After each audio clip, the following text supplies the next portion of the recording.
Imagine waking up on an African grassland about 150,000 years ago. You stretch, check the horizon for predators, look for breakfast, and somehow never think, this outfit needs trousers. Yet today, getting dressed is so normal that leaving home without clothes can become a legal matter. Humanity did not merely invent fabric. We built customs, industries, status systems, religious rules, uniforms, fashion weeks, and public decency laws around covering the body.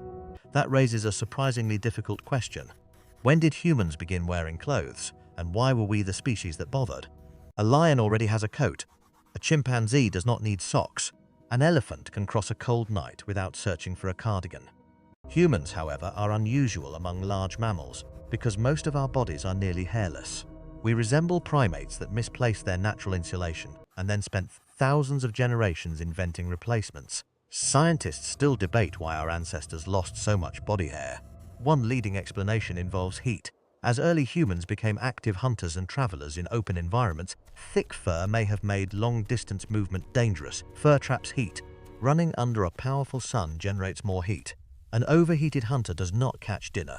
He becomes a problem for the rest of the group. Our evolutionary solution was impressive. Sweat. The human body contains millions of sweat glands, allowing us to cool ourselves exceptionally well while moving. We became endurance specialists, capable of releasing heat across exposed skin. That advantage works beautifully on a hot plane. It becomes much less useful when the temperature drops, rain arrives, or a population moves into colder territory.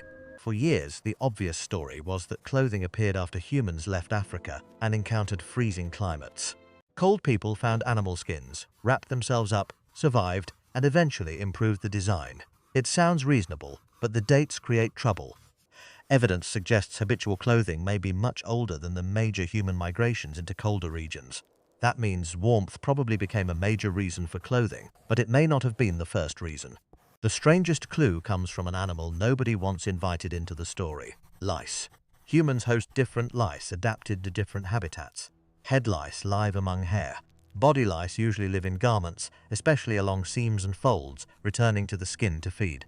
Body lice cannot maintain the same lifestyle without clothing. At some point, a population related to head lice adapted to this newly available fabric environment. Genetic researchers compared the two groups and estimated when their evolutionary separation occurred. The resulting range reaches far back into prehistory, roughly around the period when early modern humans were still largely in Africa. The estimate is broad, but its importance is enormous. Clothing left almost no direct remains from that era because hide, fiber, and cord decay. Parasites, however, carried a biological record of the change. In other words, our unwanted passengers may remember the beginning of clothing better than archaeology does. So what were those first garments doing? The first possibility is simple protection. Early humans crossed thorny plants, rough stone, tall grass, intense sunlight, and clouds of biting insects. A strip of hide or plant material around vulnerable areas could reduce scratches, burns, bites, and infection. It would not look elegant, but prehistoric survival did not include a dress code. A rough covering that prevented one serious wound was already valuable technology. The second possibility is social display. Humans constantly interpret appearance. We read group membership, authority, occupation, wealth, mood, danger, attraction, and belief from visual signals. Long before tailored garments, humans used pigments such as ochre to decorate bodies and objects. Painting the skin may have communicated identity, ritual position, maturity, achievement, or belonging. Once people began fastening hides, feathers, shells, cords, or colored materials to the body, function and symbolism could easily merge. A hide was not merely warm, it came from a particular animal. Perhaps the wearer killed it. Perhaps only certain people could wear it. Perhaps its color marked one family or ceremony. The moment one covering meant something different from another, fashion had begun, not as shopping, but as social language. At first, clothing was probably little more than material draped, tied, or pinned around the body. Then tool-making transformed it. Archaeologists have discovered awls for piercing hide and later needles with eyes capable of carrying thread. A needle seems ordinary now, but producing one from bone required planning, precision, and patience. The maker had to shape a narrow tool, polish it, create a tiny opening without breaking it, and understand how repeated stitches could join material into a controlled form. That changed clothing from a loose covering into engineered equipment. Sleeves could fit arms, seams could close gaps, layers could trap air. Openings could be tightened around the neck, wrists, and ankles. A fitted garment protects heat far more effectively than a skin thrown over the shoulders. Clothing also changed human behavior in quieter ways. It extended the hours people could work, travel, gather food, and care for children during bad weather. It allowed camps to exist in places that exposed skin could not tolerate for long. Garments could carry pockets, cords, tools, charms, and personal objects, turning the body itself into a mobile storage system. Repair mattered too. A torn hide could be scraped, patched, resewn, and passed down, so knowledge about materials became a form of inherited wealth. The best garment was not only the warmest one, it was the one a group knew how to manufacture, maintain, and teach others to reproduce. Clothing therefore strengthened cooperation. Someone hunted, someone prepared the skin, someone made the cord, and someone understood the stitching. This mattered enormously as humans entered colder landscapes. During harsh climatic periods, clothing stopped being a convenience and became portable shelter. A person cannot carry a cave everywhere, but a well-made garment creates a warm zone that moves with the body. Groups skilled at preparing hides, spinning cord, sewing seams, and layering insulation gained a serious survival advantage. Modern humans were not alone in solving this problem. Evidence indicates Neanderthals processed hides and used tools suited to leatherworking. Their compact bodies were adapted to cold, but anatomy alone would not make European winters harmless. They almost certainly needed coverings. Denisov and associated sites have also produced sophisticated objects and ornaments, suggesting that other human populations combined technical skill with decoration. That convergence tells us clothing was not simply a quirky invention by one clever individual. Different human groups facing exposure, social complexity, and demanding environments appear to have reached similar solutions.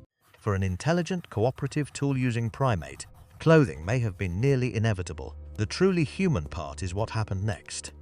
If garments existed only for temperature control, communities in similar climates would have settled on a few efficient designs and stopped experimenting. Instead, people turned clothing into a system of meaning. Leaders dressed differently from workers. Warriors, healers, priests, brides, mourners, and the dead received distinctive forms of dress.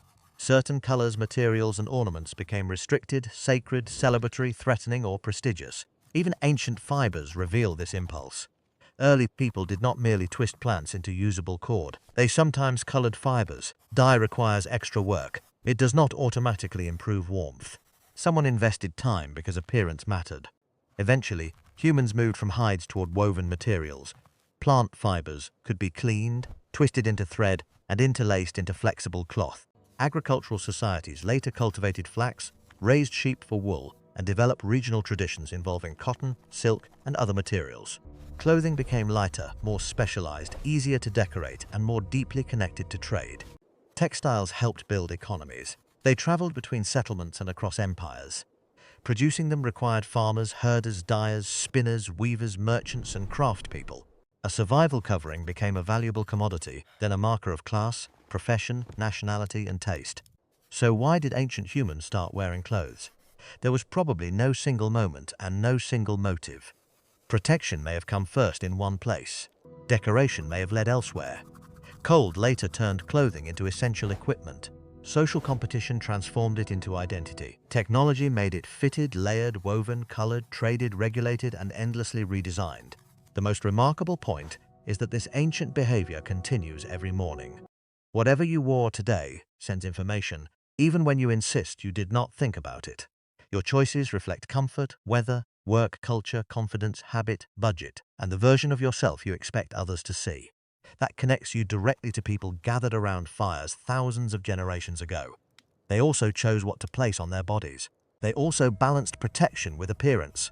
They also noticed what others wore and understood that materials could speak without words. Humans lost a natural coat, invented a second skin, carried it across the planet, and turned it into one of our most powerful languages. We dress because we are vulnerable, inventive, social, symbolic creatures. And because, after all that history, we can still stand in front of a full wardrobe and claim there is nothing to wear. Would you survive a week in prehistory wearing only what early humans could make? Tell me in the comments, and I'll see you in the next one.